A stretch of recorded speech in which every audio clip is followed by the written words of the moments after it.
Cool, that worked. Okay, we might as well kick off. Thanks everyone for coming. Friday morning, last day of the conference. Hope you all enjoyed the party. It was rather large. So this is a session about podcasting. We're going to talk about a number of elements of podcasting, everything from generating ideas to going through your production lifecycle, distribution, and getting all the way out to measuring and performing analytics to understand your audiences. My name's Alistair. I'm a solutions architect from the AWS team in Sydney. And with me, I've got Rob. Rob, do you want to introduce yourself? Thanks. My name's Rob Lowenthal. I'm from Wooshka, and I'm here today to talk about podcasting, the evolution of podcasting, and also my technology platform and how we create audio on demand and host it with Amazon. And yeah, looking forward to this presentation all week. Awesome. Okay, so when we were talking about this session, when we were pitching this to our colleagues, the question came up quite a few times about, well, why podcasting? And really, why now? Why this year? Why is this a topic that's interesting? And so when we were developing the content and thinking about how to frame this, we thought it would be really interesting to do a bit of a history lesson, to dive into how podcasting has evolved over time and where it's headed. So, Rob, you work in the industry, so why don't you kick us off with that? Sure, thanks very much. So yeah, podcasting's gained a lot of traction over the last 4 or 5 years, and I'm going to tell you about why it's become more and more popular today. I'll talk about the evolution of podcasting, and then later I'll talk about how our technology platform, Wooshka, is trying to take advantage of the growing demand for podcasting and audio services. Okay, so who here is a regular podcast listener? That's great.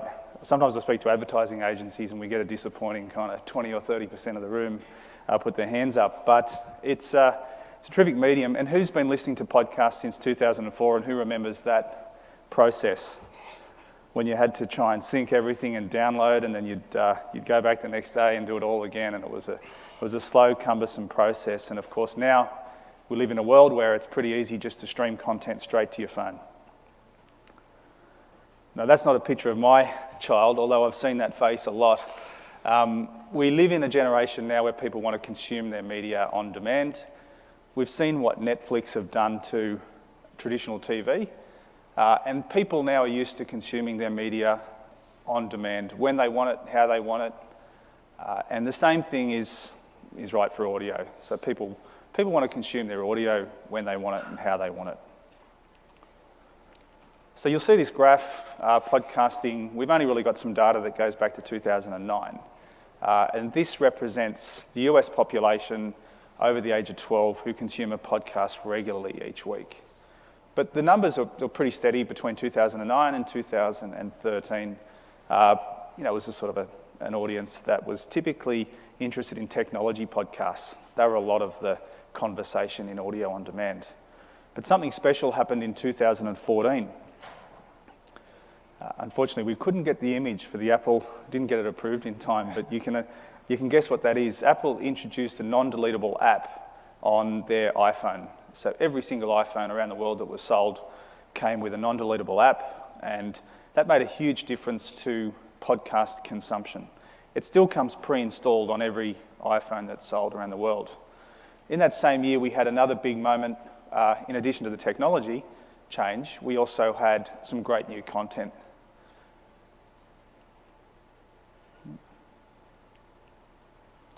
A show called Serial, I'm sure you've all heard about.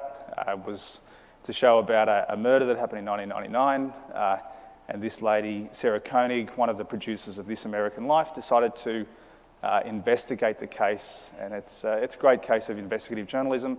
And once again, this got people talking around the water cooler. So you had this great moment, 2014, technological advancement, and also great new content.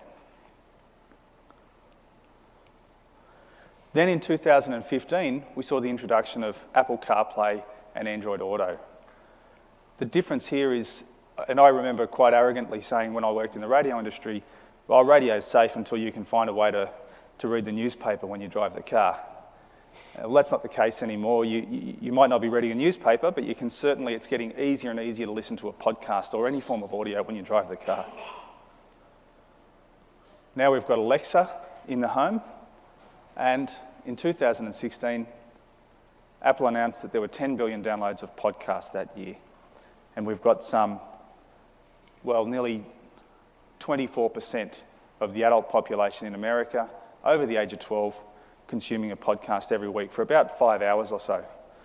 So these technological advancements and great new content have meant that podcasting has become more and more and more popular. You've got podcasting and audio that's easily consumed in the car and in the home, and we think this evolution will continue and it'll become more popular as we go on. Now I'm going to hand it back over to Alastair, and he's going to talk about podcasting infrastructure on AWS and how you can podcast using their technology. Thanks, Rob.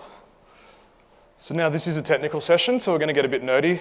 We're going to talk about podcasting workflows and how you can use different AWS services to automate your podcast development and publishing process. So to begin with, we're going to frame this through a lifecycle view. So every good podcast, every good creative endeavor really starts with planning. If you don't have a plan, when you sit down in front of the microphone, what are you going to say? It suddenly will become quite awkward.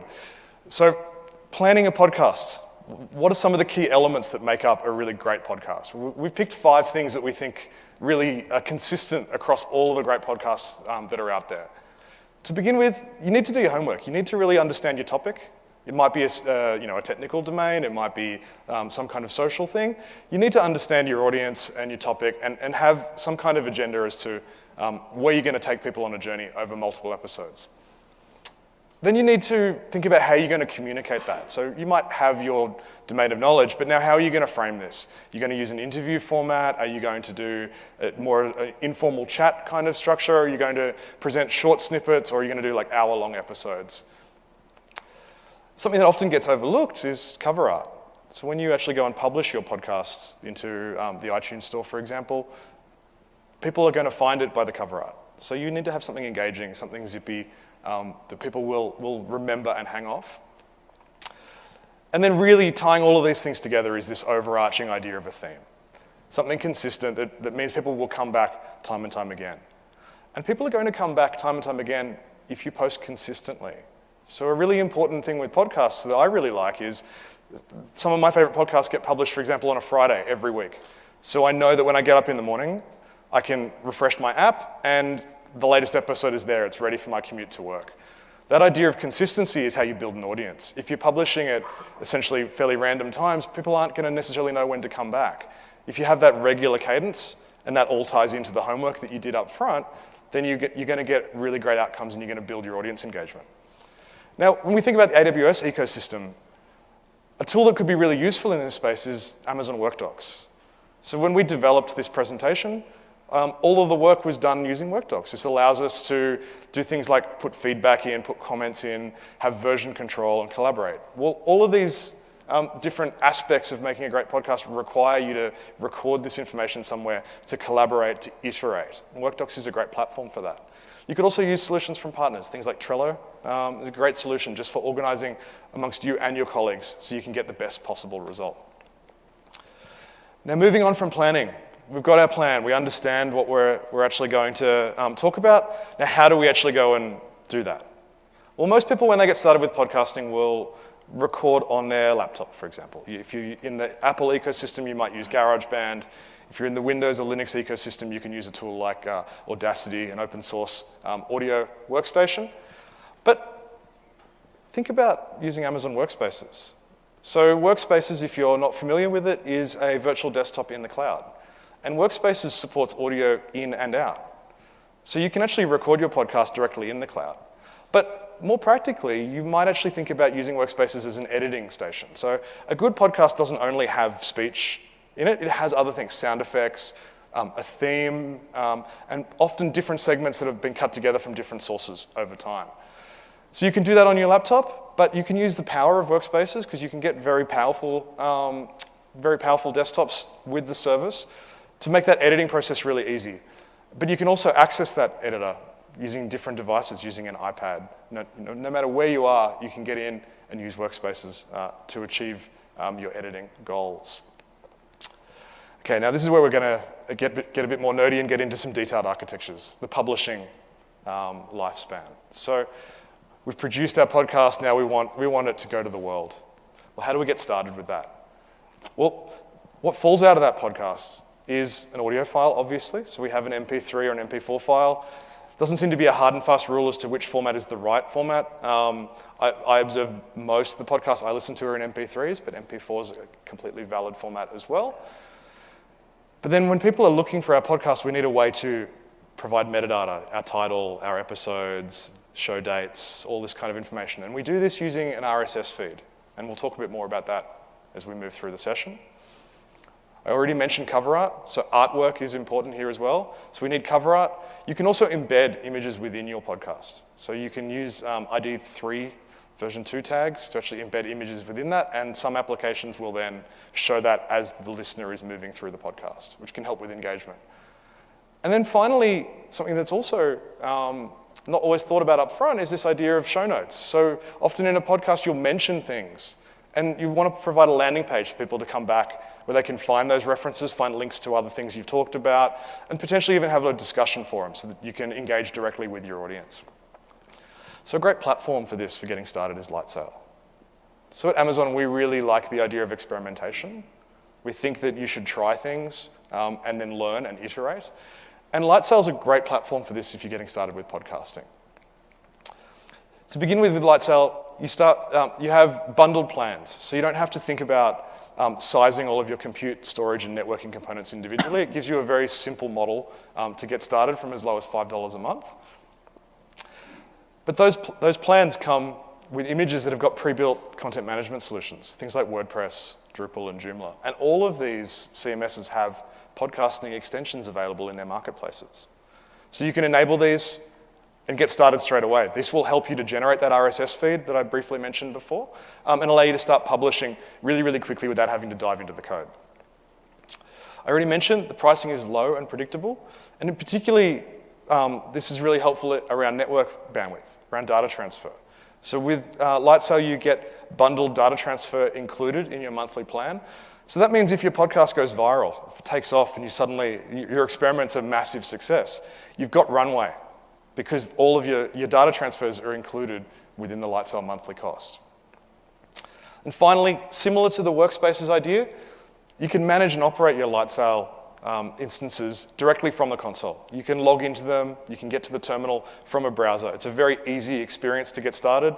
So if you're traveling the world with just an iPad, you can still manage it through the console.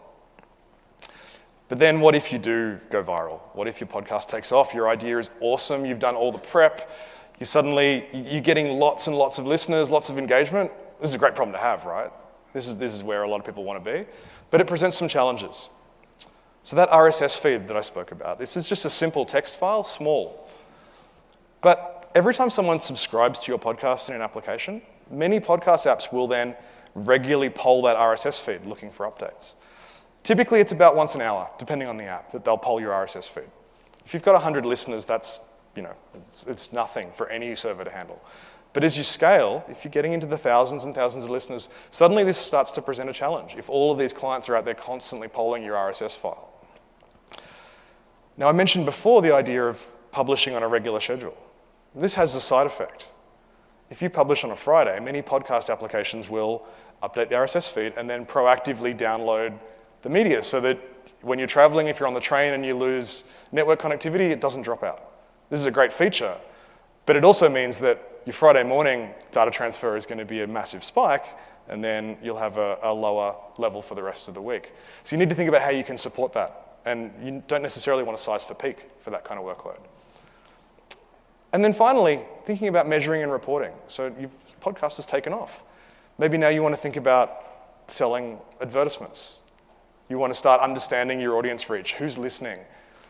You need to start thinking about how I can gather reports on all this data. If I'm starting with just raw logs, it's a bit noisy. It's not necessarily easy to find the information that you want. So how do we solve these challenges? We start to introduce Amazon S3 and CloudFront to distribute and host our media. So S3, low-cost, scalable storage, perfect for storing media files. This service gives you 11 nines of durability, allows you to do things like replicating your data and we'll do this at very low cost. CloudFront then gives you global distribution. 101 POPs, I think. Hopefully that number's still accurate. It changes quite regularly. Now, podcasting, if you follow Apple's podcasting standards, they require that you distribute your content using HTTPS. So using CloudFront, you can leverage Amazon Certificate Manager to generate SSL certificates for your website. You can integrate these with CloudFront very, very easily, and then you can tick that box. You've got HTTPS done, and all the management's taken care of by ACM. Another requirement from Apple is that your web server supports byte range requests. CloudFront and S3 have got you covered in this area. And then if you want to think about moving into things like private content, exclusive content for paid listeners, well, you can leverage features like signed URLs, which allow you to generate one-time usage URLs for an individual user. You can build this using our SDKs very easily in your CMS. And then I mentioned before, logging and metrics, understanding your audience. Well, CloudFront gives you a ton of reports out of the box, just there included. And this can really help you to start to understand your reach, your distribution, and the effectiveness of your podcast. So how do we optimize our delivery with CloudFront? Well, CloudFront's a caching service. It will cache your content close to your listeners. But we want to help CloudFront do the best job possible. So we have two key files that listeners are going to be accessing. We have the MP3 file, the audio file that is larger, tens of megabytes typically. And we have the RSS file that's very, very small. The MP3 file doesn't update often. You don't tend to overwrite an existing podcast. But that RSS feed will update all the time. So you want to have different caching settings with CloudFront. And you can do this using the cache control header. So this is an HTTP header. And if you set it to a large number, CloudFront will try to cache your content for as long as possible. It's essentially a value in seconds, this max age value. If you set it to a low number, CloudFront will periodically refresh after that period to check your content when a user requests for it in the future. So what you would typically do is set large values for your MP3 file, because it's not changing very often, but lower values, something like 300 seconds for the RSS feed, which allows you to update that feed and have your users get the latest version of it quickly. Now, by doing this, you take a massive load off your origin server. So this helps you scale. It helps you reach an audience without any disappointment of failed downloads or servers being overloaded. You can also control these settings within CloudFront itself with these maximum and minimum TTL settings that you can see here at the bottom of the slide. But I recommend you use it at the origin instead, as I've shown above, which you can also set in S3 as object metadata. The reason I suggest that is when you set in CloudFront directly, CloudFront will follow those headers, but those headers will not be passed on to any downstream clients. So say you have listeners that are on a corporate network and everything goes through a proxy. Well, that proxy will respect the header at the top because it comes through with the request. In the lower case, CloudFront's going to respect it, but the proxy downstream's not going to cache the content. So next, thinking about understanding our audience. You might want to track your audience. You might want to understand who's actually requesting content. So one thing you can do is you can use things like query strings in your RSS feed to identify an individual user. But CloudFront will remove these by default when it forwards a request to your origin. So you lose this information, and thus it doesn't show up in your metrics or your reporting. So if you whitelist a specific query string, say a user ID or a country code or something that you embed within your RSS feed, that will come through to your origin. It will reduce your cache effectiveness, but the art is in choosing the right query strings and only whitelisting those that you need to come through. This will then mean that you can get much more detailed reporting. You can extract much more information from your origin server and understand your audience better. And then back to our problem of being successful, the great problem to have. Well, if your podcast really takes off or you're hosting a lot of media on the platform, think about reserved capacity pricing. So much like you would buy reserved instances for EC2 when you've got steady, stable workloads, at scale, the CloudFront team are able to do reserved capacity pricing. So if you have a known amount of traffic that you're going to do over a given point of time, reach out to your AWS account team and have a chat about reserved capacity pricing. So let's take a look at that podcast structure, and let's double click on the RSS feed. Let's dive a bit deeper into that. So RSS, this is a standard that's been with us since 2003. There aren't many standards in our industry that have been in place and stable for that long. It's an XML-based format which means it's easy to work with using applications, using SDKs. But thankfully, this format might be quite old, but it's open to extensions. So when we're talking about podcasts, the key extension that you need to think about with the RSS feed is the iTunes extensions, because these are specific tags that are picked up by the iTunes store and are also reflected in many other podcasting applications. So RSS looks a bit like this. You might have to squint to see all of the text, but fundamentally we're talking about an XML document. It defines a whole bunch of attributes. So at the high level, we have a channel. So this is your podcast, and this is the idea of, this is my title of my podcast, the key metadata, who the hosts are, what categories it should fit into in the iTunes store, for example. This is all expressed in this section of your RSS feed. This is typically something that's relatively slow moving. You don't tend to change this information too much. But the area that you might update quite frequently is the episode section. So the episode section outlines each individual episode within your podcast. And this is where you would define, you put in the description of that episode, who the guests might be, for example, the publishing date, and ultimately a link to the file name. Now, because this is easy to publish with code, you can do some really interesting things manipulating RSS feeds. So let's dive into a few architectures. So the following is an architecture that one of my colleagues, Simon, who hosts the AWS podcast, which if you haven't listened to it, you should check it out. This is his architecture that he uses for publishing his podcasts when he's not around. So Simon will come to an event like this and interview lots of interesting people. This gives him a whole bunch of content that he can use to publish. Now, often it's easy if you're doing a podcast of a format like the AWS podcast to produce episodes in a batch, to do 2 or 3 of them at once, particularly if you're doing interviews. But then you don't want to have to sit there on Friday morning and push the publish button. You might need to go to a meeting, you might be traveling. So it'd be great if you could automate the publishing process to just happen at a fixed point in time. Well, the way you can do this is you can use a service like DynamoDB to store all the metadata about your podcast episodes. Store this as, say, a JSON document. And in that document, you might include an on-air timestamp like I've shown here on the slide. You could also use this as, say, the sort key within your DynamoDB table, making it easy for you to query the table and find episodes that need to be published. Now, the way we actually publish those episodes is we use a scheduled Lambda function. So we use a CloudWatch event that fires every hour that fires a Lambda function. This Lambda function is very, very simple. All it does is it looks at the DynamoDB table and sees if it can find any podcasts that haven't been published yet. So has the timestamp just rolled over in the last hour? Okay, it has. Cool, well now we need to render out an updated RSS feed. We just pull in all the metadata that's relevant for that RSS feed, and we push it out to our S3 bucket, which is ultimately hosting our RSS feed.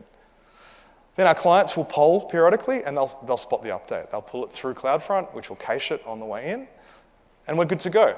We've now got an automated publishing pipeline. Our podcasts go out on time, all the time, and it's powered by Lambda, so it's a serverless architecture using very, very, very few seconds of compute over the month to actually deliver this outcome. Now, another thing that often comes up when talking about podcasts and media workloads in general is the idea of, well, how do I embed advertisements within my material?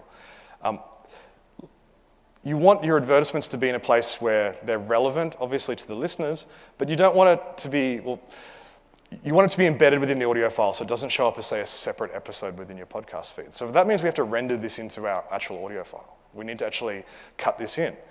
Now, that's practical to be done during your content production phase, but then you're going to have ads that are long-lived. Those ads will stay there forever, as long as that MP3 file is there, unless you go back and manually edit it. If you have a global audience, you may be putting ads in that are not relevant to, say, your German listeners when you're selling for an American vendor or an Australian vendor. So it would be interesting if you could actually build a pipeline that automatically renders out ads for different markets, for different users, or is able to reinsert ads at a later date automatically without you having to go back and do that editing process. So here's how you could think about doing that. So I mentioned these before. The MP3 format supports chapter markers as part of the ID3 version 2 extension. So as you're editing your podcast, you could place chapter markers in the file. This is just metadata that's embedded in the MP3 structure. And you could use these to identify where the ad insertion points are. We then, as you can see on the slide down the bottom, we have our advertisements sitting around. Well, we can now programmatically cut our source media at the edit points, and then insert the advertisements there, rendering out a new flat file. We repeat this for each variation, so you can automate this as a loop. You might have a German version, you might have an American version, you might have an Australian version of this process with different ads inserted. Now, probably a good practice here would be to think about having those ads all be a standardized length. This really helps with your podcast always being the same length, but you can experiment with this and see what works for you.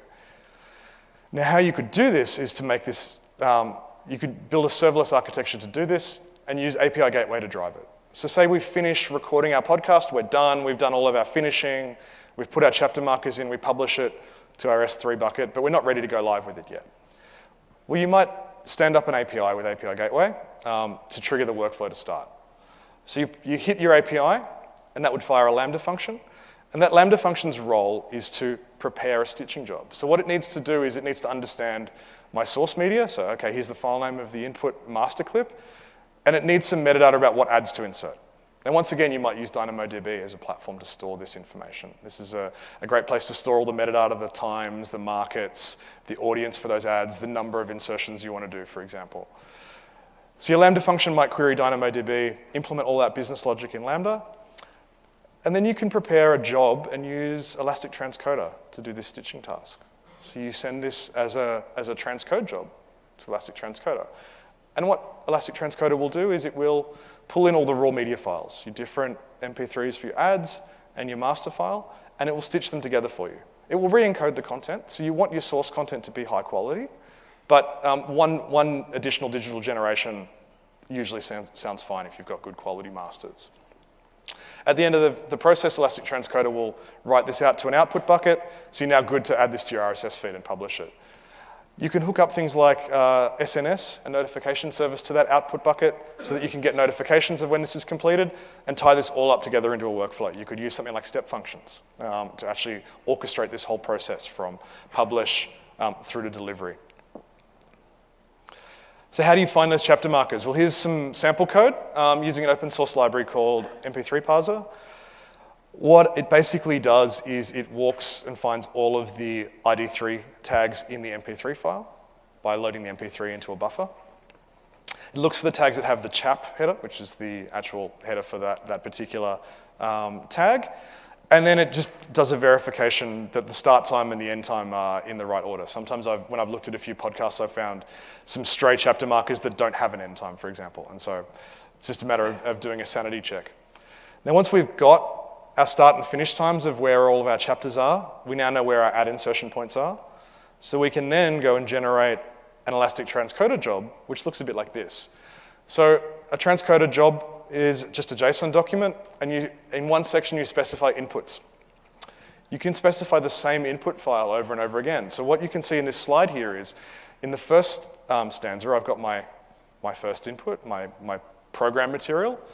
Then I have my advertisement. And when I put in my source material, I specify the duration of that source material, the start time offset and the duration.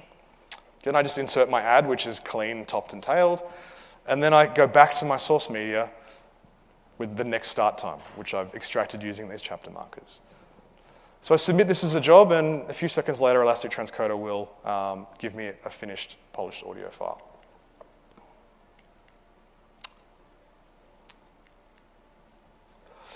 Okay, so now we actually have custom audio. We've now actually gone and generated like audio that's appropriate for different audiences. We've got different ads. You could even use that for gluing segments together.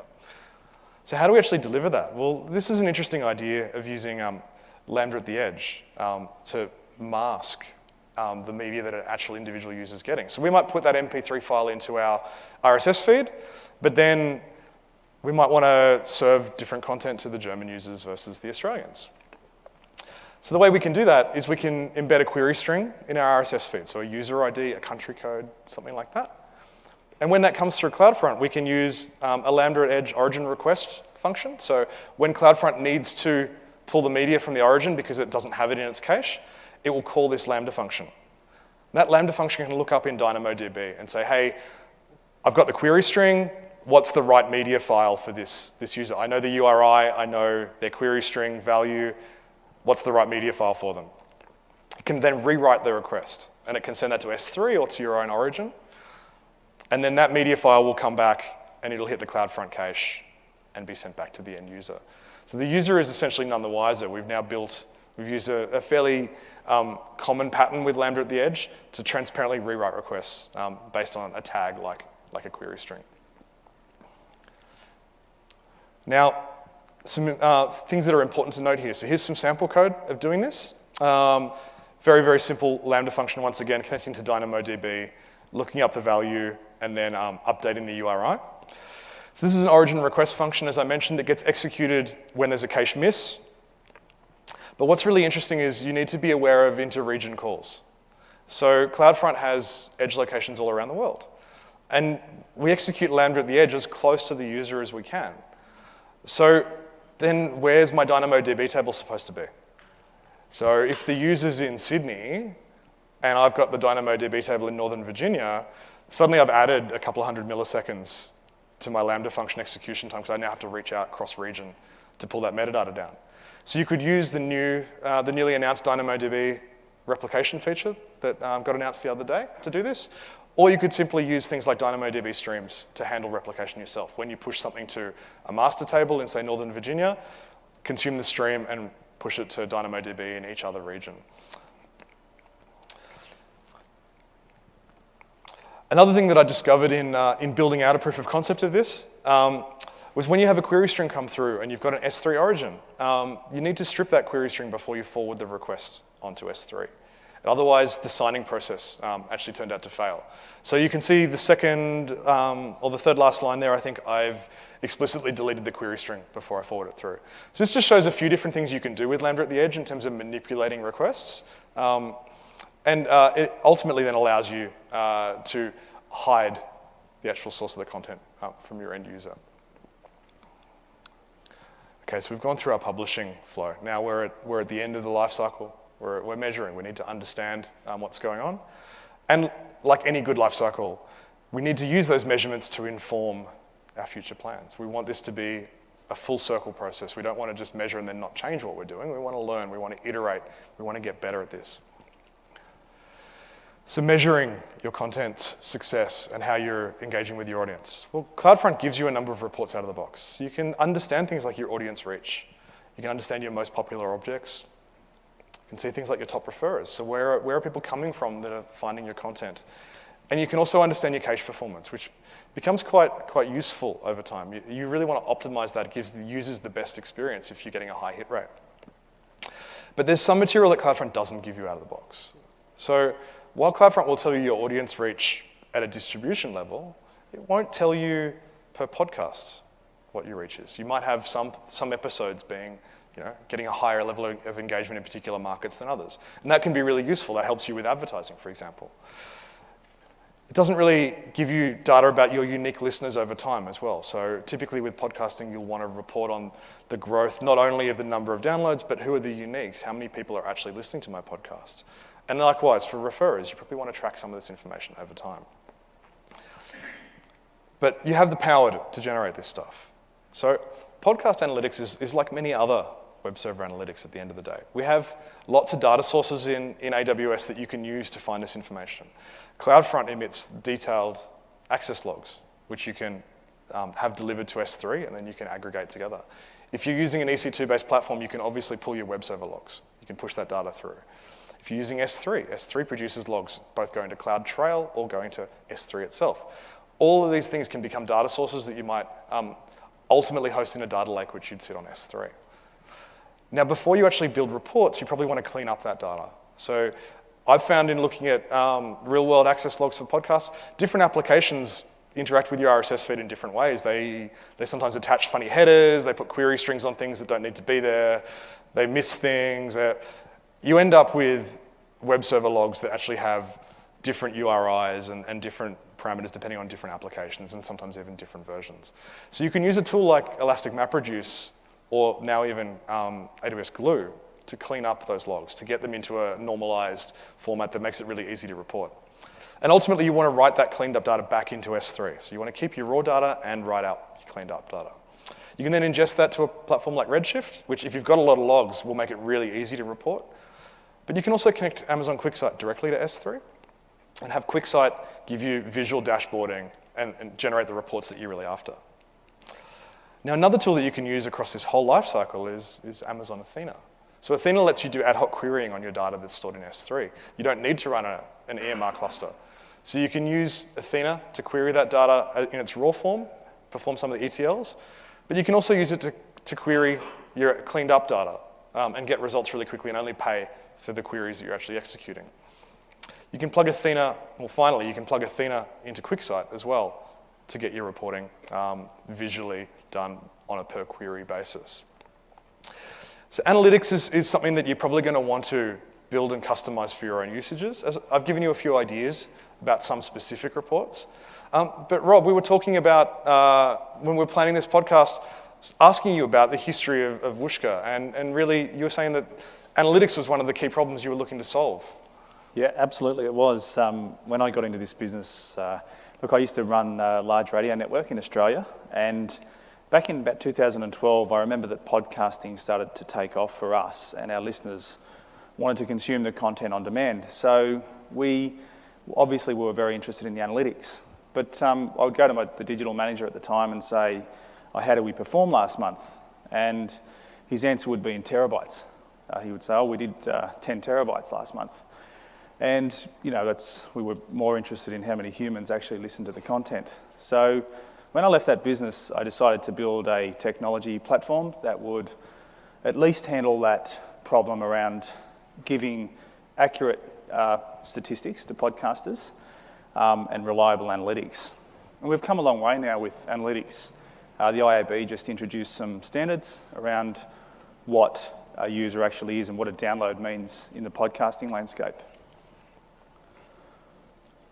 There was also another motivation when I started this business. I remember thinking that a lot of the hosts for the radio shows would actually sit in the studio and read the newspaper out loud, live on air. And I thought, well, in Australia, there's about $1.2 billion worth of ad revenue in the radio industry, and there's about, I think it's $40 billion globally. And I thought, well, no newspapers are getting any of that revenue, but their content's used extensively in the production of radio shows. So I went to our local newspaper in Sydney, the Daily Telegraph, and said, why don't you compete with radio? You know, this thing called the internet, it's been around for a while, and podcasting's been around since 2004, and you should be doing that yourself. So my motivation originally was around trying to provide reliable analytics and getting newspaper companies into this medium and seeing if we could find an advantage there that hadn't already been exploited.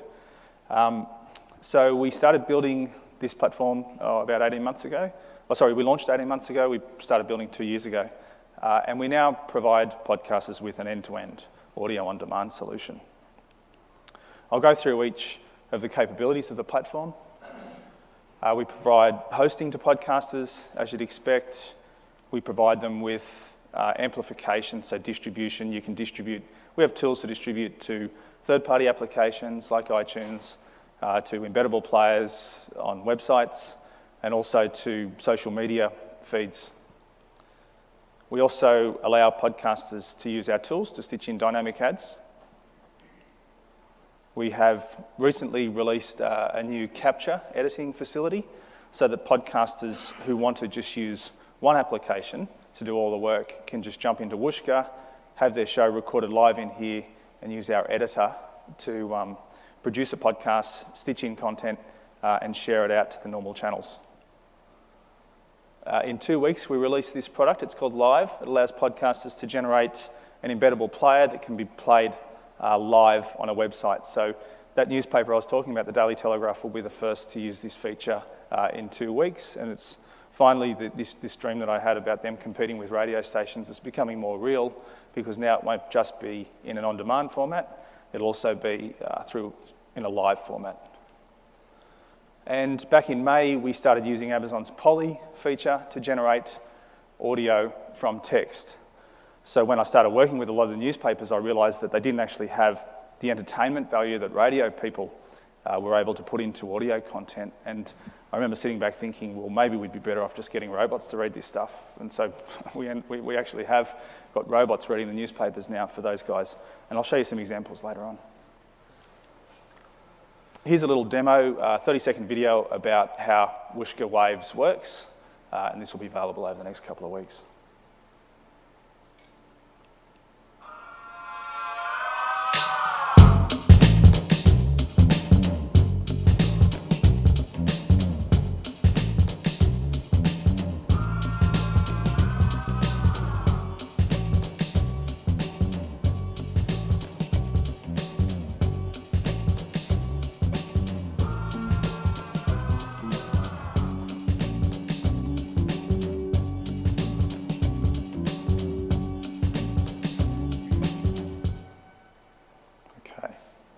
So we think that that's actually a useful feature for radio stations as well, because they're recording in a live environment.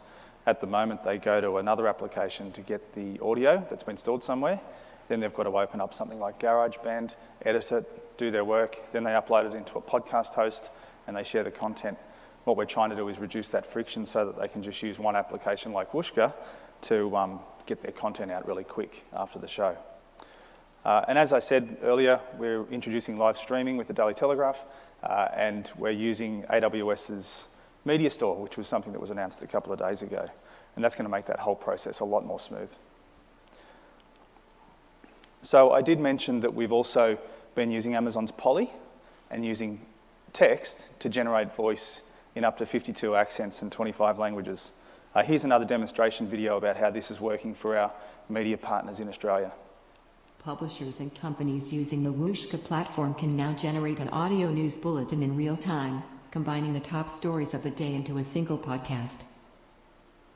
So in that example, with the Australian newspaper, we look at their news RSS feed.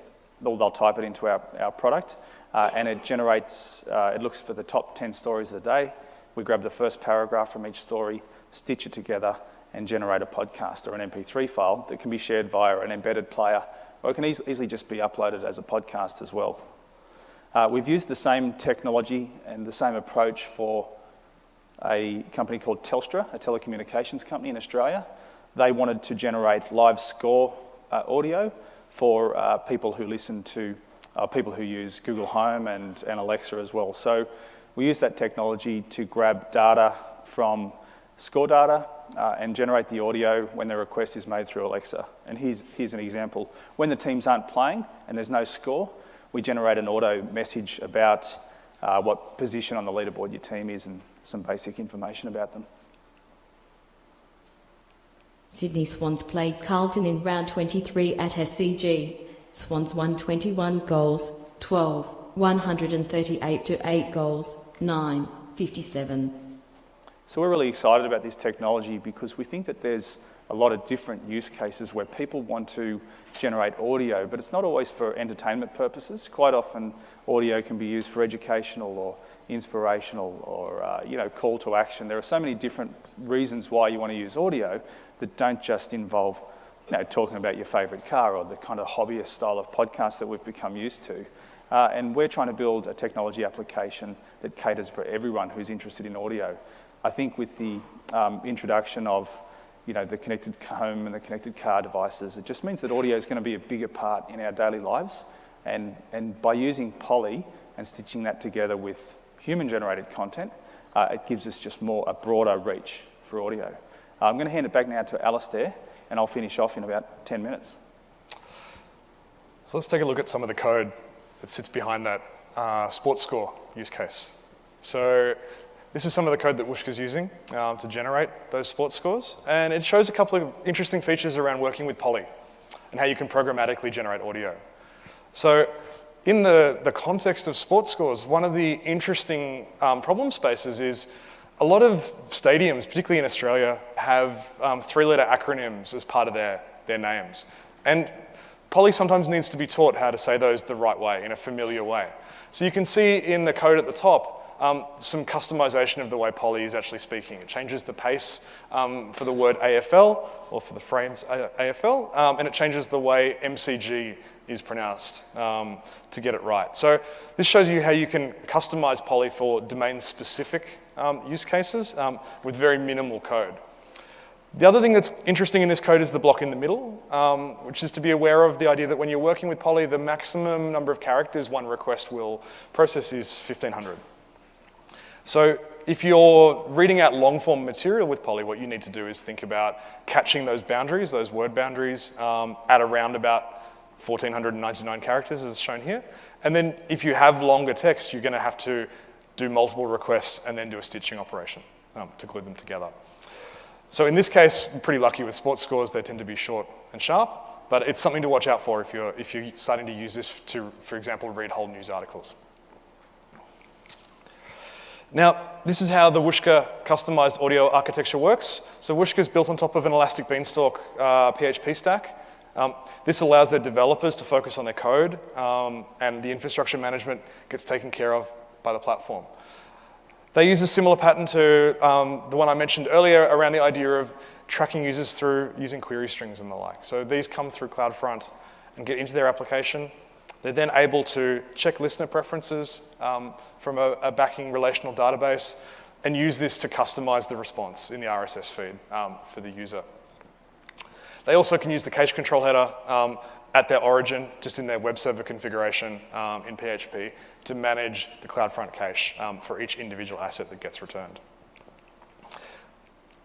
Now, when it comes to rendering feeds, this is what it looks like in PHP. So a different language example. This shows off some of the simplicity. Essentially, the RSS tags are well-defined, so these are well-defined within a development environment. But you can see down the bottom some of the iTunes tags. So things like the subtitle specification are things that are unique to the iTunes extensions. And these are added very simply by using a programming pattern like this, using appending of custom elements. When we get into the items, we have some other elements that are important.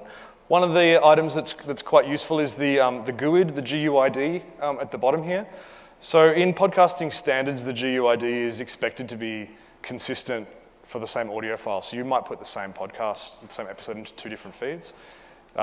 You should use the same GUID in that context. If you change the GUID, the application should think that your feed has changed or your episode has changed and therefore try to re-download it again. So that's a value that should be respected by most podcasting applications to indicate that something's changed.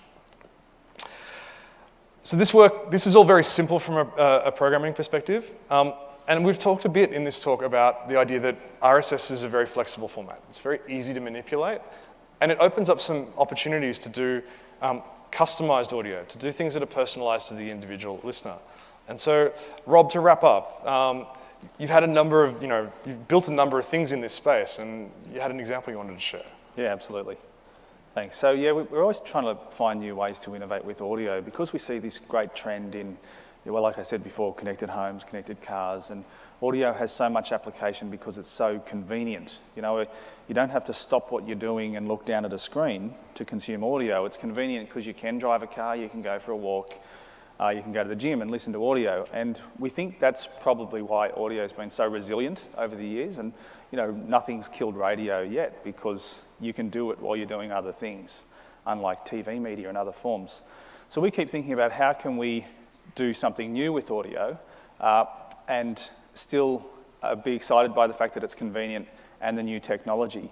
And there seems to be a lot of a big move towards personalization these days, and there's certainly no reason why audio can't be more personalized. And I still get irritated when I listen to the radio and I listen to traffic reports about a road that I'm never going to travel on, that I've never heard of before. I just sort of feel like they're sort of wasting my time. And in this day and age, you should be able to at least get a personalized traffic report. So we've been working on a product called MyCast, which will be released quite soon, that allows you to have a personalized feed yourself that you can consume through a third-party application or an embedded player or anywhere else. And you can actually set it up yourself so that the kind of content that you want will be delivered to you on a regular basis.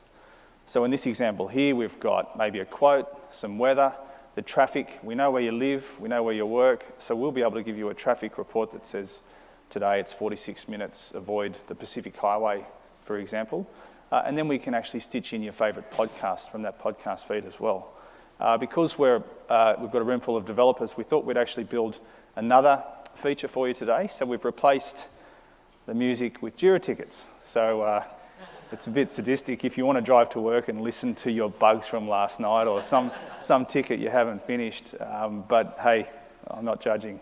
So we'll play you a little demonstration about how this works. The application for it is not really just for individuals. Rather, we keep thinking it's for large companies. I was talking to like Dell, for example. They've got 130,000 employees globally. They could actually generate a personalised podcast each week for each employee, which might include maybe the CEO's message using text to voice. You could have other content that they're interested in, and you could even stitch in their favourite podcasts. And they get that every Friday afternoon when they go home from work. Or it could be used in shopping centres where you want to stitch in advertising content that's specific to each different shop. I'll play you a little sample now about how it might sound.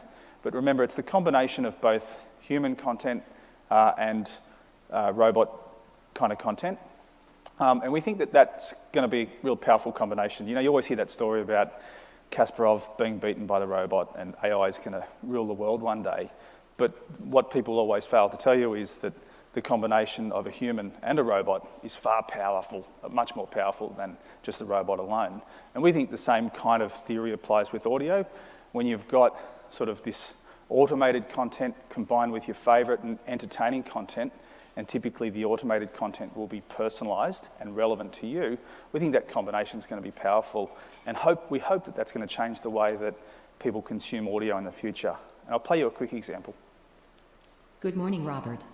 Charlie Munger always says, I just want to know where I'm going to die, so I can avoid that place. Wise words. Today should be sunny for you, around 25 degrees Celsius with a cooler evening at 15 degrees, and your journey to work should take around 26 minutes.